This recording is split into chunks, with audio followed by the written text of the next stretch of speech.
दोस्तों, किसी इंसान की पहचान उसके कपड़े या फिर उसकी औकात से नहीं, बल्कि उसकी जांबाजी, हुनर और नाम से होती है। लेकिन फिर भी इन हुनर को न देखते हुए कुछ लोग उन्हें हर काम करने पे मजबूर कर देते हैं, जिनकी वजह से उन्हें कुछ ऐसी बदनामियों का सामना भी करना पड़ता है जिसको न चाहते हुए भी लोग सहते हैं। और दोस्तों, आज की हमारी इस वीडियो में हम आपको एक ऐसी हीरोइन के बारे में बताने जा रहे हैं जिन्होंने कुछ ऐसी जबरदस्तियों का सामना किया है जिसे आज वो भुलाए नहीं भूलती, और जिसके बारे में शायद ही आप जानते होंगे। तो आइए दोस्तों, जानते हैं कि आखिर कौन सी हैं ये अभिनेत्रियां जिन्हें करना पड़ा इन बदनामियों का सामना। लेकिन दोस्तों, आगे वीडियो शुरू करने से पहले आपसे सिर्फ एक ही रिक्वेस्ट है कि वीडियो को लाइक जरूर कर दें। दोस्तों, जैसा कि हम सभी जानते हैं, बॉलीवुड इंडस्ट्री में कई ऐसे दिग्गज स्टार्स रहे हैं जिन पर अक्सर एक्ट्रेसेस भी फिदा हो जाते थे। जब वो शूटिंग करते थे तो लगता था कि यही असल जिंदगी की सच्चाई है। और इन्हीं में से एक थे एक्टर विनोद खन्ना, जो कि आज भले ही हमारे बीच ना हो, लेकिन उनकी फिल्मों का आज भी हर कोई दीवाना है। लेकिन क्या आप जानते हैं, विनोद खन्ना फिल्मों के सीन इतने दिल से करते थे कि कभी कभी लगता था सब कुछ सचमुच हो रहा है। और इसी वजह से कुछ हीरोइनें उनके साथ रोमांटिक सीन करने से डरती थीं। मीडिया रिपोर्ट्स के मुताबिक रोमांटिक सीन करते हुए विनोद खन्ना अक्सर बेकाबू हो जाते थे, उनको संभालना मुश्किल हो जाता था। खबरों के मुताबिक फिल्म दयावान के दौरान माधुरी दीक्षित के साथ इंटीमेट सीन देते हुए विनोद इतने बेकाबू हो गए थे कि उन्होंने माधुरी के होठ ही चबा डाले थे। और ये सीन करीब 2 मिनट से ज्यादा लंबा था। और इस सीन में माधुरी को विनोद खन्ना के साथ किसिंग सीन करना था।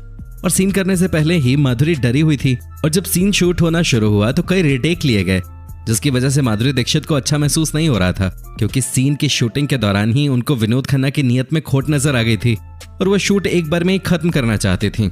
लेकिन डायरेक्टर के कहने पे उन्हें कई बार सीन शूट करना पड़ा, जिसके बाद वो काफी असहज महसूस कर रही थी। माधुरी का कहना था कि विनोद खन्ना उस वक्त शूटिंग का नाजायज फायदा उठा रहे थे और उन्हीं के कहने पर डायरेक्टर ने ये सीन फिल्म में रखा और बार बार रीटेक करवाया। खबरों की माने तो शूटिंग के बाद जब विनोद खन्ना माधुरी के पास बात करने के लिए गए तो उन्होंने विनोद को डांटते हुए दूर रहने के लिए कहा, और इसी सीन के कारण विनोद खन्ना और माधुरी दीक्षित के बीच खटास पैदा हो गई और माधुरी ने दोबारा उनके साथ कोई फिल्म नहीं की। और दोस्तों, ऐसा ही माधुरी दीक्षित की जिंदगी का एक और शर्मनाक किस्सा रहा है। बॉलीवुड की धक धक गर्ल माधुरी दीक्षित 1989 फिल्म प्रेम प्रतिज्ञा में नजर आई थी और इसके एक रेप सीन के मामले में वो पूरी तरह से सहम गई थी। आपको बता दें, दरअसल यहाँ बात चल रही है फिल्म प्रेम प्रतिज्ञा के बारे में। साल 1979 में इस फिल्म के लीड रोल में माधुरी दीक्षित के अलावा मिथुन चक्रवर्ती, विनोद मेहरा और विलन के रूप में रंजीत थे। अब विलन के रूप में रंजीत है तो आप समझ गए होंगे कि माधुरी का डरना तो जायज था, लेकिन ये फिल्म सुपरहिट रही थी। इस फिल्म में माधुरी के साथ रेप सीन फिल्माया गया था। माधुरी दीक्षित को जब डायरेक्टर ने इस सीन के बारे में बताया तो वो सहम गई थी। हालांकि कहानी के मुताबिक रेप सीन की जरूरत थी और माधुरी इसके लिए तैयार भी थी।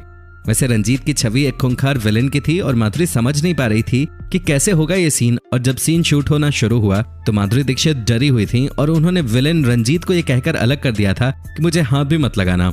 मीडिया रिपोर्ट्स की माने तो रंजीत ने उस सीन में माधुरी दीक्षित के साथ जबरदस्ती की थी और तय की गई स्क्रिप्ट के हिसाब से वो कुछ ज्यादा ही रिएक्ट करने लग गए थे। रंजीत ज्यादा हावी हो गए माधुरी के ऊपर और वो अपना आपा खो बैठे थे, जिसकी वजह से माधुरी दीक्षित को अपने बल के साथ रंजीत को अलग करना पड़ा। और ऐसे में दावा किया जाता है कि इस दौरान माधुरी ने रंजीत के हाथ पर काट भी लिया था और तब जाकर रंजीत माधुरी से पीछे हटे थे। और दोस्तों, 80 के दशक की यह घटना माधुरी दीक्षित को आज भी डरा देती है। तो दोस्तों, ये थे कुछ ऐसे सीन्स जिनसे माधुरी दीक्षित को भरना पड़ा बदनामियों का हर जाना। तो दोस्तों, आपको क्या लगता है, ऐसे अभिनेताओं को ऐसे जबरदस्ती सीन्स करने पर सजा देनी चाहिए या नहीं? हमें अपनी राय कमेंट सेक्शन में जरूर दें। और दोस्तों, अगर वीडियो अच्छी लगी तो इसे लाइक करें और अपने दोस्तों के साथ शेयर करें। और अगर आप हमारी वीडियो YouTube पे देख रहे हैं तो चैनल को सब्सक्राइब जरूर कर लें। और अगर आप हमारी वीडियो Facebook पर देख रहे हैं तो पेज को लाइक जरूर कीजिएगा, ताकि आपको और भी इस तरह की इंटरेस्टिंग वीडियोस देखने को मिलती रहें सबसे पहले। धन्यवाद।